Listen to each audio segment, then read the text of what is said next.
Bonjour tout le monde, je vous retrouve aujourd'hui par rapport à une question qui m'est revenue en commentaire par rapport à un reel où je vous parlais est-ce que j'avais dû refaire tout le protocole avant la chirurgie bariatrique pour le bypass. Et je vous avais répondu que non, mais que j'avais dû passer quelques examens, dont un gastroscanner. Suite à ce reel, j'ai eu cette fameuse question qui m'a été posée, est-ce que le gastroscanner c'est le TDM? Oui, c'est exactement la même chose, le TDM voulant dire tomodensitométrie. C'est exactement la même chose d'un scanner.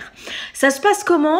Je dois en faire un problème post-op aussi. Alors en fait, il faut savoir que moi, en plus du gastroscanner, j'ai dû avant passer un TOGD qui n'est pas la même chose qu'un gastroscanner. Ça n'est pas le même examen. Le gastroscanner, vous êtes allongé sur une table qui va glisser à l'intérieur d'un appareil qui est un peu en forme de donut, le scanner, qui lui va prendre des images de votre abdomen sous différents angles en fait. C'est un examen qui est généralement indolore et assez rapide. Par contre, ce qui peut être un peu plus embêtant dans le cas de la chirurgie bariatrique, si vous avez déjà été opéré, c'est qu'on va vous demander de boire un liquide contenant un produit de contraste. Et c'est ce fameux liquide, produit de contraste, qui peut être difficile à ingérer quand on a subi déjà une chirurgie bariatrique. C'est un liquide qui est déjà pas très agréable, très amer, mais qui en plus picote pas mal et est effervescent.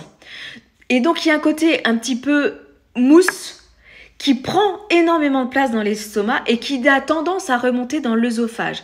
Ça peut être pas forcément douloureux, mais en tout cas désagréable et pas facile à ingérer. En général, il est recommandé de ne pas boire ni manger plusieurs heures avant de passer un gastroscanner. Les instructions peuvent varier en fonction de l'établissement où vous faites cet examen, mais la plupart des médecins recommandent de ne pas manger ni boire 4 à 6 heures avant le gastroscanner.